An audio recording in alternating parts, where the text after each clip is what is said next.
We'll just get started and see when he joins in. Yeah. Okay, so I'm gonna share my screen.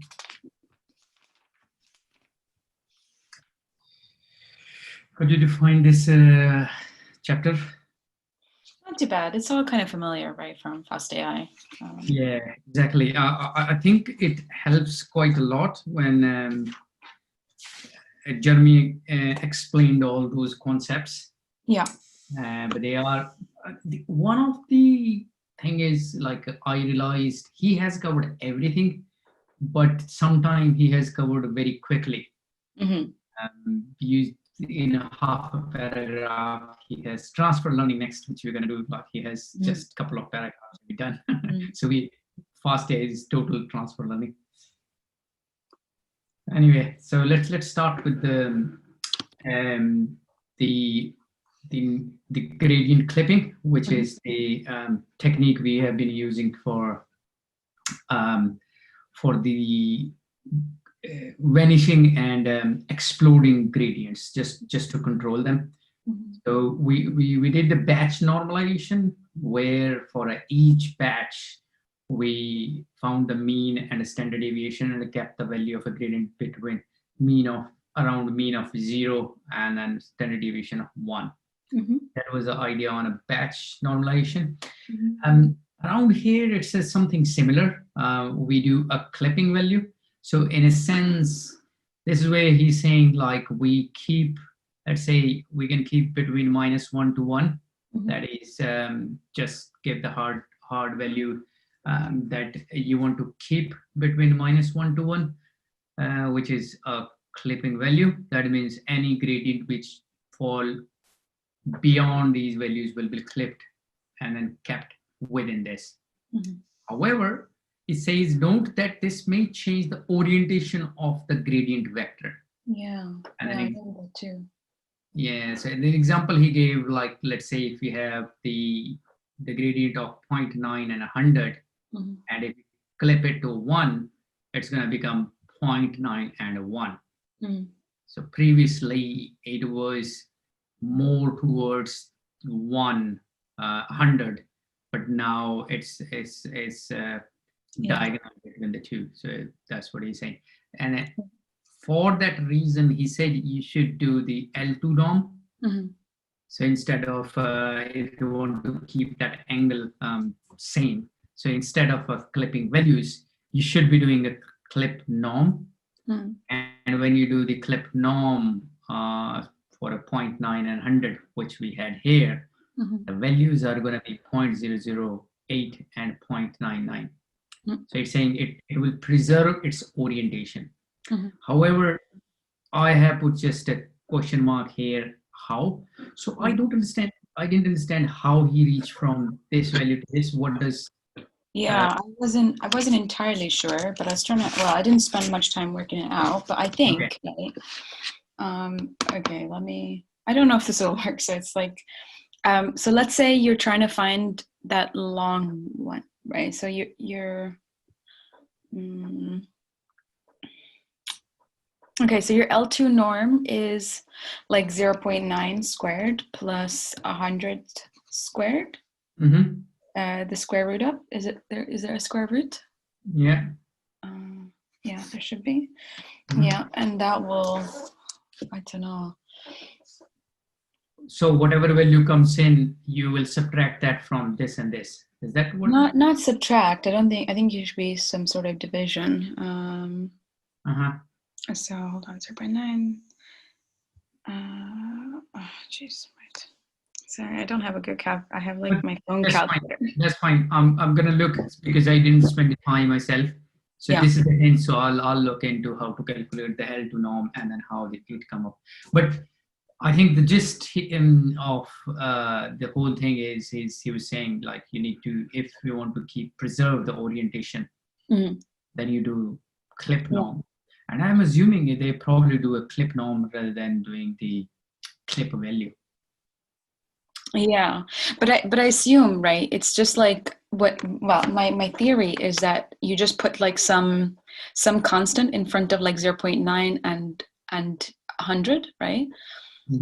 So you have like some vector, let's say alpha times 0.9 alpha and 100 alpha. And you try to take the L2 norm of it, set it equal to 1 because your clip norm is equal to 1, and solve for alpha. Okay. Yeah. I think, but I'm not sure if this will give you that. That's my intuition. Yeah. It makes sense. Yeah. It makes sense. Yeah. Yeah. Yeah. Okay, I'm going to investigate a little bit further to see how it's done. If he hasn't given any example for clip norm as well, he has given a clip value.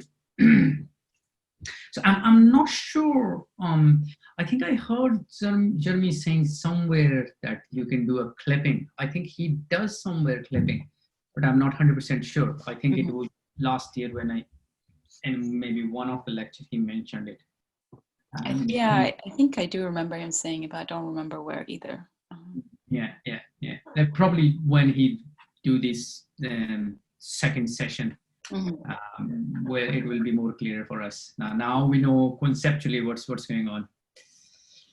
All right, so let's move on to the next concept. I think these are the two which I found quite interesting. Anything? Just shout out if I'm missing anything here. The next thing he mentioned about the transfer learning, which we are very well aware.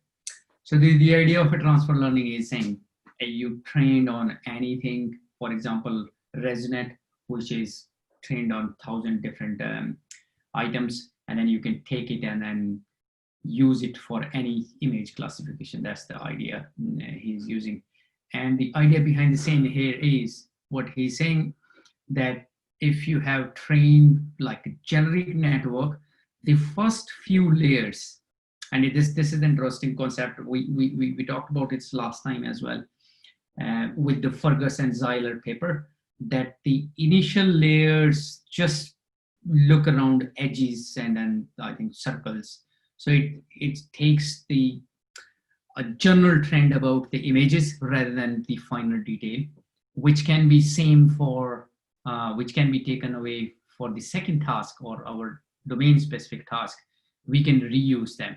And what he's trying to say here is, like, if we have a task which you want to train, the hidden layer 1 and hidden layer 2 perhaps would be same if we train them separately. So why to retrain them again? Just chop them out from here, use them here, and then start from 3-4 layer, which is like we have transferred the weights from one pre-trained model to our task specific model.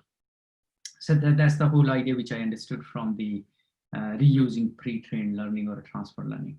Yeah. One of the point which he made was that to reuse it, you need to have same size. So if you're using 28 by 28 in the pre-trained model, for that model to use, your images need to be in 28 by 28 times, 28 by 28. So that's the one, I think, one condition he said. And then the idea is the transfer learning will work best when the input have similar low-level features. And I think it's, I remember somebody asked Jeremy about this as well. So if you have ResNet, and then if you're trying to use a ResNet, but you have an image which you didn't have, or some similar images didn't have in the training data, how it's going to perform.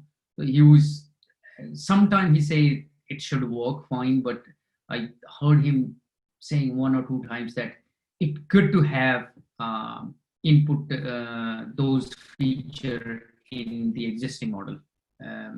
That's what he mentioned. What do you think about it? I didn't quite understand. You mean like that part? So when here he's saying generally transfer learning will work best when the input have similar low-level features.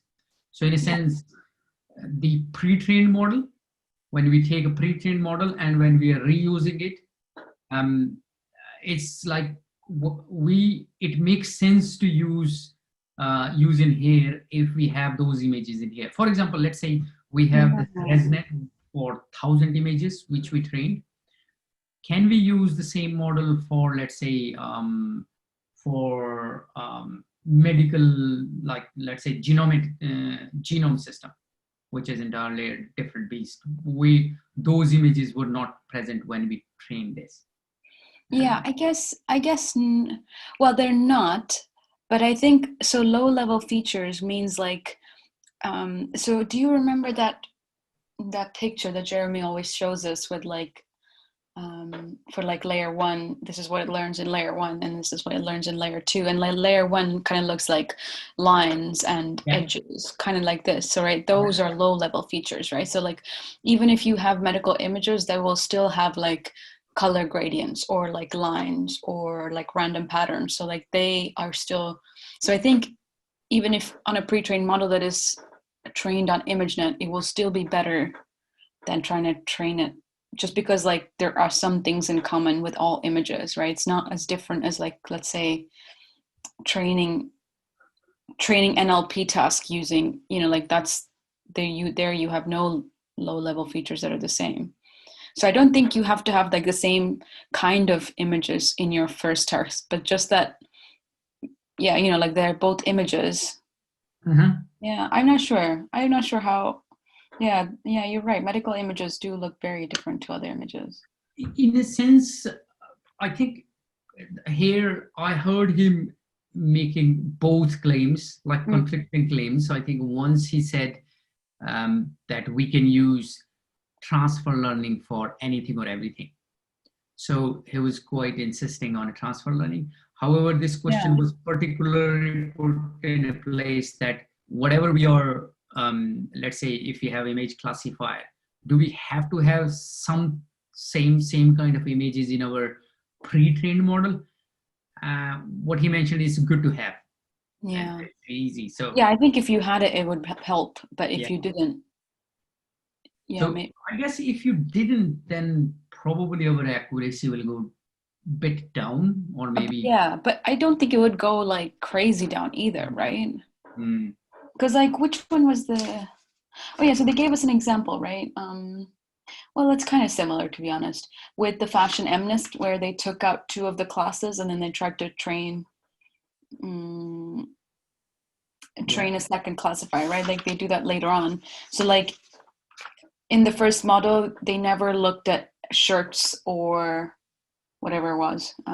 Sandal or shirt, but it was still like, it still had like 97.2% accurate. You know, like, Well, actually, it had 97.2% accuracy before transfer learning. But anyway.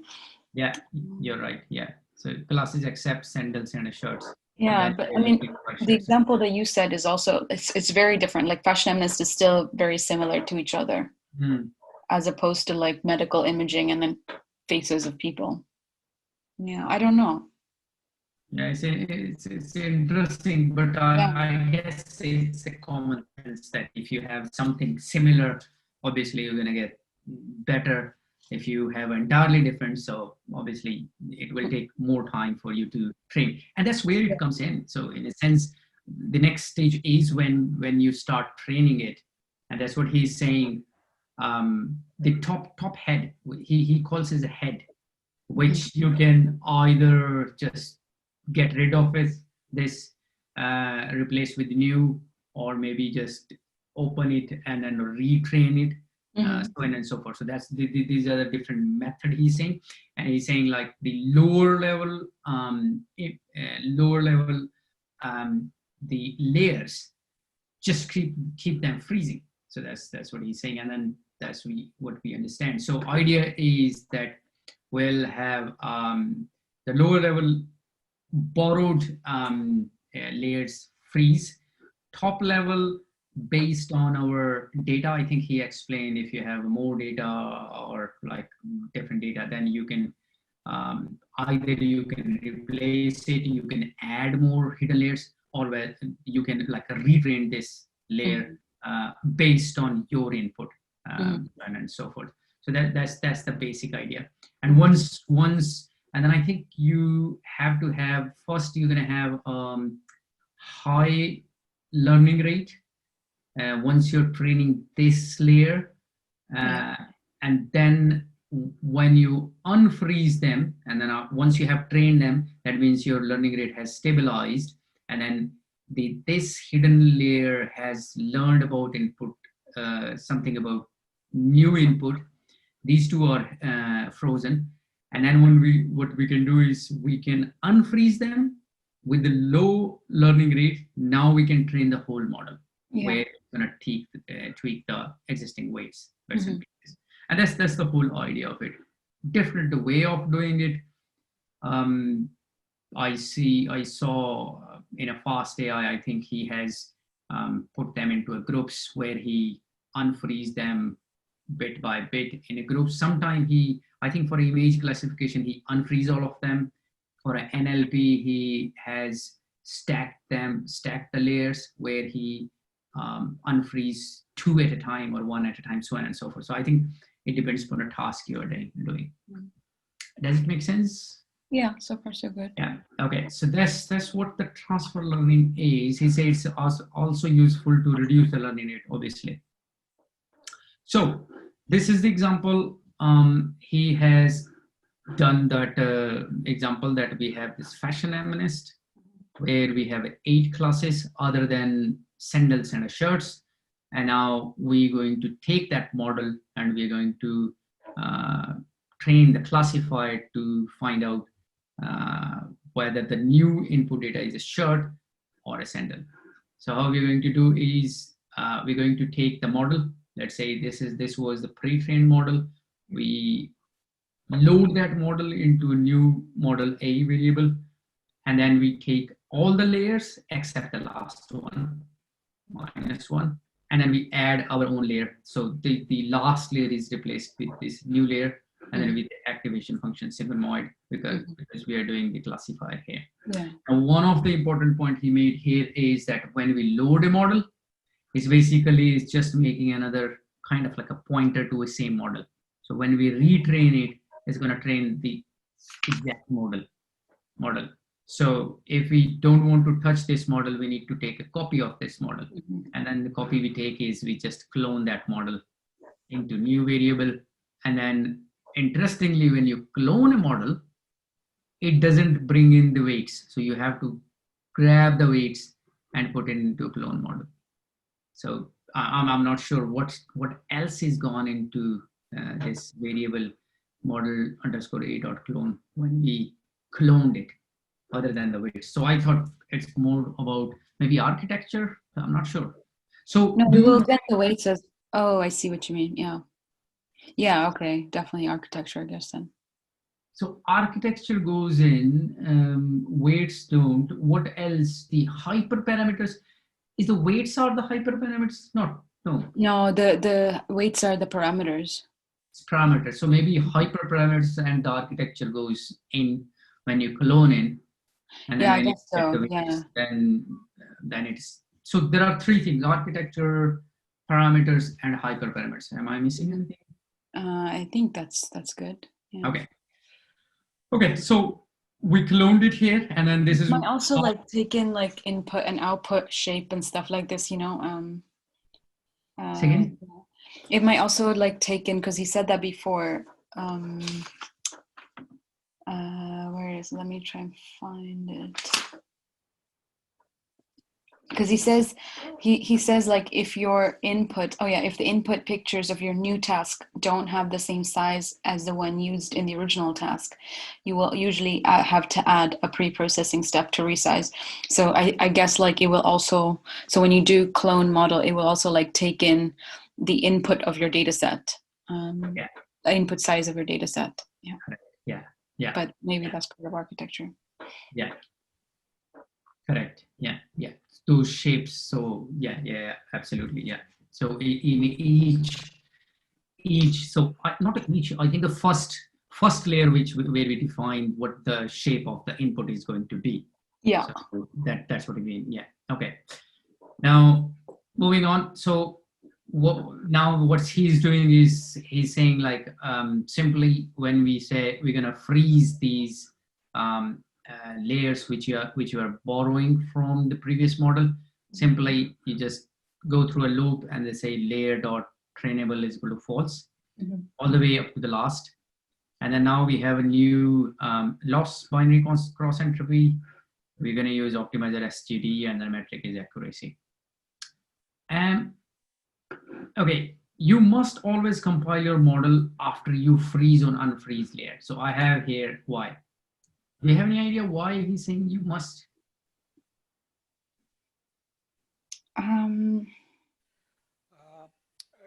Yeah, hi guys. Yeah, so Hey. it should be because basically Keras. Ashad, we can't really hear you. Yeah, sorry guys. So let me see if I can increase the volume on my. Maybe I can just increase it on my end.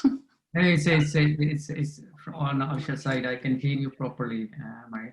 It's But Linux and it's not configured correctly. So yeah. It looks like you're sitting on the corner of your room. Okay, input. Let's have a look. Input. Oh yeah, I've got the volume really low. Is that any better? Oh, way better. Okay. Yeah, so basically, I think the reason you need to recompile is that basically this description that you've got brought in is kind of Keras description of the model. So when you cloned it, it's still a Keras model.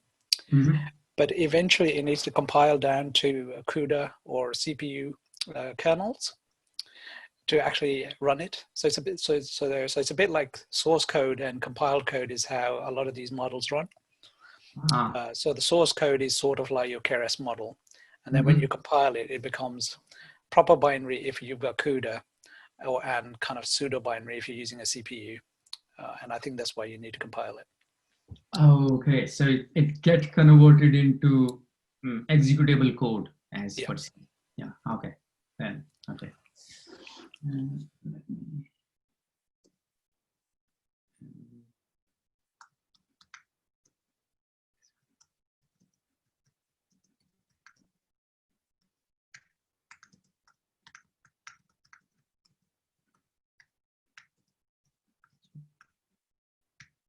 Okay, so maybe at this point I can just say, oh, sorry. Okay, so going back here now. So this is what he did here, just to run it. So I'll walk it through. So we have a model B on A. We have all layers frozen, but the last one. So we're gonna train the last layer for a 4 epochs. Once we have, this is usual X train, Y train, validation data is X valid, Y valid. Once we have trained for a 4 epoch, then we're going to unfreeze all the layers, and then we're going to reduce the learning rate. Previously it was 1 e raised to power -2. Now it's e raised to power -4. We compile again with the binary cross entropy optimizer, a same SGD, and then metric is accuracy, and then we're gonna train it again. Now in this case we have all the layers getting trained again for 16 epochs. So that's what he's doing here. Next here is now he got the accuracy of 99.25%, and now here he's talking about that torturing the data until it confesses. So in a sense, just overfitting somehow, or just reporting. Sometime you get lucky to get these results, and then you're just presenting your best case, so on and so forth. Anyway, so what the point he was trying to make is like transfer learning does not work very well with a small dense network. So he's saying that transfer learning works best with only deep convolutional neural network, which tend to learn feature detector that are much more general. So rest he's going to explain in chapter 14. However, what I got out from the whole whatever point he was trying to make is transfer learning is If you have a deep convolutional network like a ResNet, so on and so forth, for image problem, you can use transfer learning. But if you have a compact model, it may not be right.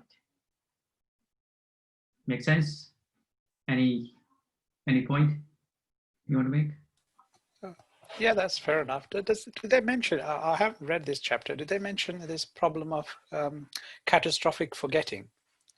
Or no, he said he's gonna, that's what we will revisit transfer learning in chapter 14. Okay, he might mention chapter 14. He Yeah, just, that's one of the problems you get Mhm. is with the new data, if you retrain it end to end, then, you know, obviously he's reduced the learning rate, but even then you got to be careful that the whole network doesn't forget what it learned before. Oh, I know what you mean. Yeah. Maybe he'll come back to this transfer learning more. Okay, so let's move on to unsupervised pre-training. So basically, in unsupervised pre-training, what he's talking about is if you don't have a labeled data. So he's saying labeling the data is expensive, and you can have untrained data, and then most of the time actually. So this is very practical problem in the field. Whenever I look around, I don't find the labeled data. And interestingly, for a Kaggle computation or anywhere you go, you get very nice 2 files, test and train. In a train, you have all labeled data, and then a test, you don't, and then you just classify. But in a real world, you don't get any labeled data whatsoever. All you get is just the data. You have to make it labeled. And that's probably he's coming from. So how do you cope with that? So I think he has a good, this picture, that's what he's saying.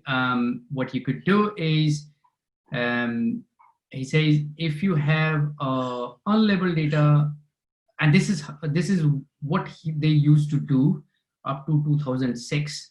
So they will get the input layer and train one layer only, and then take that hidden layer, that trained model, and feed into a second layer, and then train the third layer, and then take the hidden layer 1 and 2, and then train a next layer. So all they used to do is they take a bit of a data, train it, and then take a model out of it, unsupervised learning, and then feed that the layer into a second model. You have unlabeled data here, and you train the more data with previous hidden layer, and then create a new another new layer, and then so on and so forth. So you keep going this way, and then you ultimately build up a data, and then you finally feed your small bit of a labeled data which you have in here,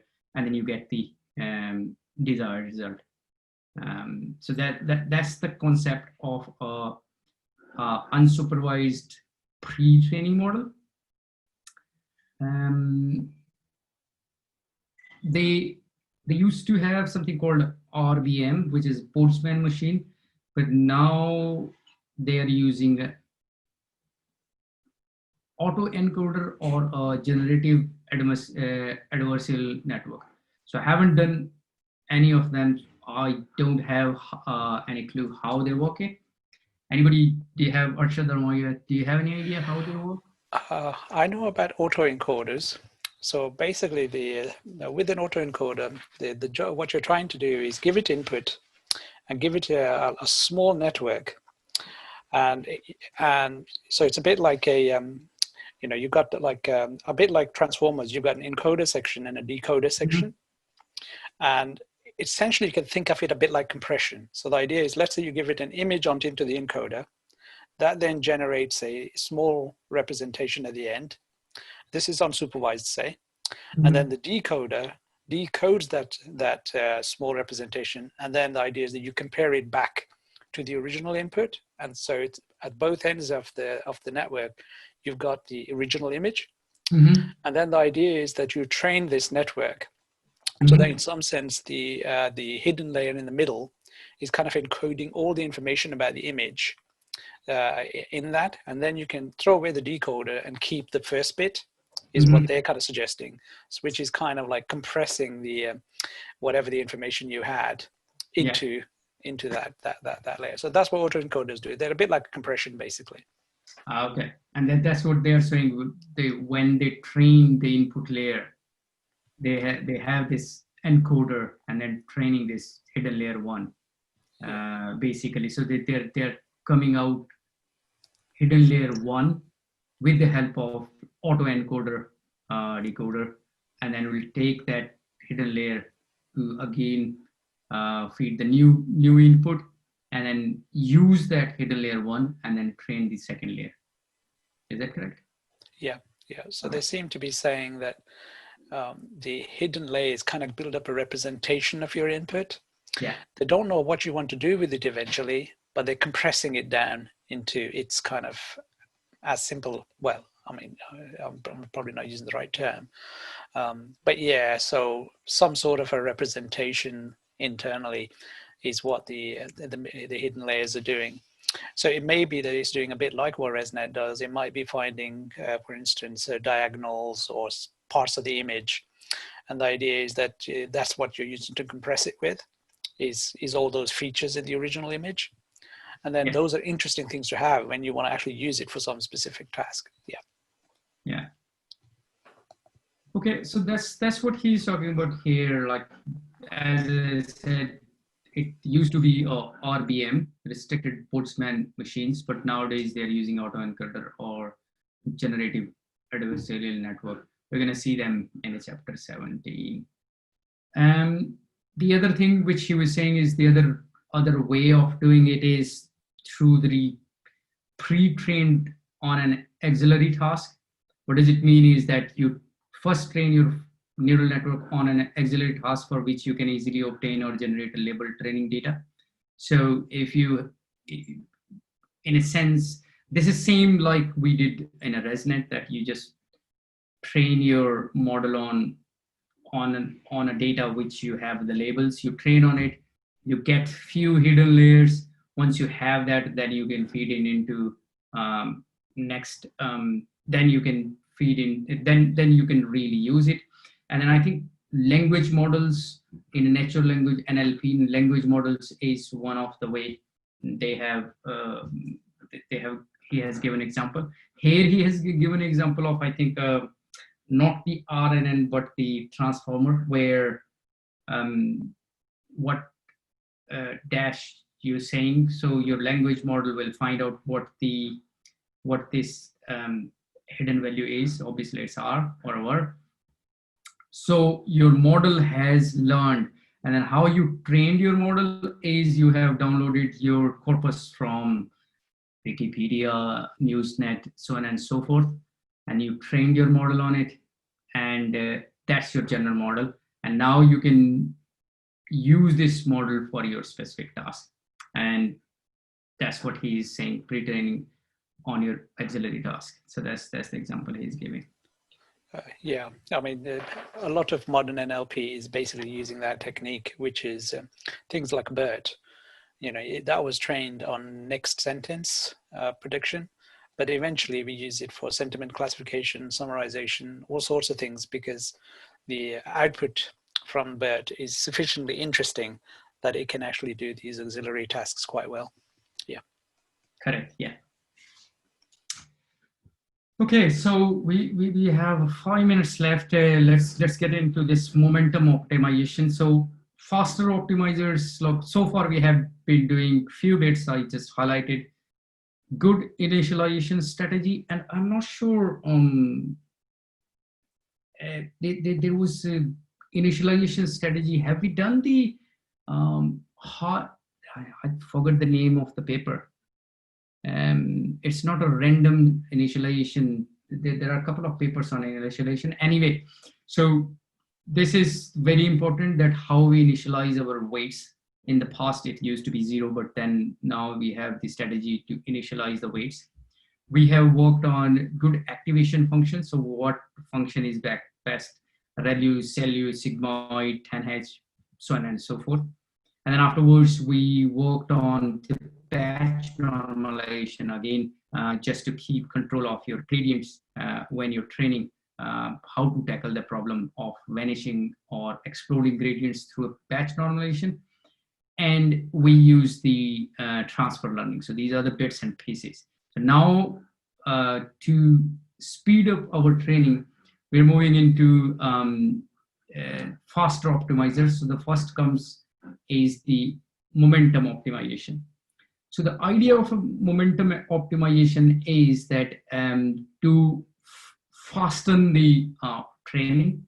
And the idea is that rather than if we leave it with the gradient descent. So what this is the gradient descent. The gradient descent does nothing but it's find out the gradient of a loss function with respect to the parameters, multiply that with the learning rate, and then subtract the weights, subtract this value from the previous weights, and that becomes your new weights, and then you keep on going in a loop. What does it mean is that you keep on going step by step basis. So if you have a very deep network, or if you have a huge number of data, it will take you a while to converge or get to the point. So that's where the momentum optimization come into place. So it says instead of you do one step at a time, you can accelerate. So instead of we subtracting the gradient with the multiply with the learning rate, we subtract through the m vector. M is a momentum vector, and I'll come back to the beta, and then you add this whole value into the weights. So that's the idea. And so beta is your friction, which you can keep between a 0 to 1, and that's the idea. So now I think I got the idea of what he's trying to say, but I don't have much idea of what this m vector is doing. Like, what's any idea on an m vector? Anybody wants to talk more about it? Yeah, I mean, that's a little bit confusing because it's almost like the signs look wrong there. I mean, because so originally it would have been just minus eta del j, and now you're sort of adding an amount to it, sort of by being beta m. So that makes the gradient smaller. That you're subtracting less from it, because adding in beta m is going to make it a bit bigger, because beta is between 0 and 1, unless the m has got some negative values in it. Yeah, so if it makes weights little bigger, we go, so that's going to be the new weight. Yeah. Yeah. It all depends on what m is. It's like, as you're saying, what is m? Yeah. So in here. Oh no, sorry, that's a recursive equation. M is equal to beta m minus that. Okay, so even if it started out, so at each point, m is becoming, so whatever it started out originally, it's being reduced at each stage by the gradient. Yeah, it's being, so m is, if m was say 1 originally and beta was a half, then it's being halved at the next stage, subtracting the gradient at that point. So so now this value is going to be bigger now than it was the previous time. Yeah, it's a bit hard to work out. They should really give a little graph for what how m behaves. Is m not random as well? Like, because like it must be initialized, right? If you're going to use it like this. Yeah, I mean, I'm assuming it's probably 1 to start with. Yeah. I mean, it yeah, can't be that's- 0 because otherwise, mind you, if it was 0, what would that be? At the first Oh. stage, it would just be the negative of the gradient. Gradient, At the yeah. next stage, it would be a bit smaller, and then it'll be smaller and smaller and smaller. So the gradient, that would be, yeah, I don't, It'll yeah, be sorry more for negative, interrupting, right? but no, I can't work out what that M is doing. I know One what they're thing, trying to do. They have this some notion of momentum, but I don't know how that achieves that. one thing which he mentioned is the beta is always works out on a 0.9. So that's kind of like he said, it's a given. So you just always plug in a 0.9, it works well. But however, he hasn't talked about much about what the M vector. He just mentioned it's an M vector. That's it. So we don't know much about. But question I have is, what is this arrow you mentioned, Arshad? This is not equality. Yeah, it's equal to. It's a bit like in a programming language, M is equal to beta times M minus that. Okay. Yeah, it's just like so like on the left hand side is like the new update, whereas on the right hand side it's the old. So it's like MT is equal to beta MT minus 1. Yeah. I think that's all it is. Okay, so he does say something like beta is 0.9 and the gradient is a constant, then the terminal value is 10 times the gradient learning rate. So momentum ends up going 10 times faster than gradient descent.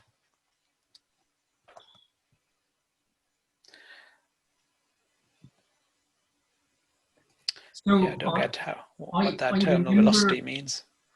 Don't understand why. Okay, so it says you can easily verify that if the gradient remains constant, the terminal velocity, the maximum size of the weight of disk is equal to the gradient multiplied by the linear entity term multiplied by 1 over 1 minus beta, ignoring the sign. 1 over 1 minus beta. Yeah, sorry guys. Yeah, I'm a bit confused. I don't get how that really works. It's slightly different from how Jeremy explained it, right? Like, because in the momentum there was like a beta and then a 1 minus beta. I forget the details of that now.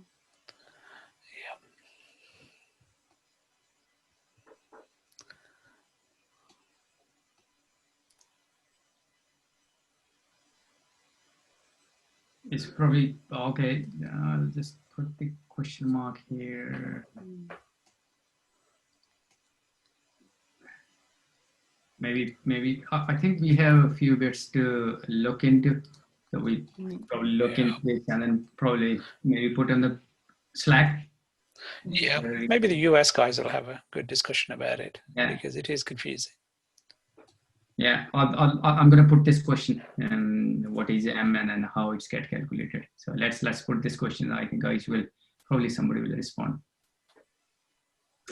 Okay, so that's pretty much it. I think as I was saying, like momentum is 0.09. That is a beta value. We don't specify M, so it's just this value, and it said you don't need to even tune. Just throw this value, and it works most of the time. Oh, that's interesting. I wonder if this is the Adams optimizer, or really or Adams is slightly different. No, Adam has like more, right? It has like RMS prop as well or something. Yeah. Oh, okay. Adam. There it is. There's yeah. Oh, there's Adam. Yeah. Okay, so we decided actually before we started that we're gonna stop in here. So I'm hoping, I think the US guys, I don't know, maybe they will stop around here because we still have 2 more lectures to go. Okay. Yeah. So so I think now the sections of these optimizers are is going to be interesting. I've heard people using much Nestro or Adagard. I have heard RMS prop and more or less everybody's using Adam. This will be interesting discussion and an interesting reading. I think there are papers around these. Yeah, cool. Anyway, that's it. Pretty much it from my side, and then we are over 5-6 minutes as well. Great. Thanks a lot, Dinesh. Yeah, it's good. Okay, so let's be next week then. That's Sunday and then next Wednesday. Okay, cool. Okay. Thanks, guys. Thank you both.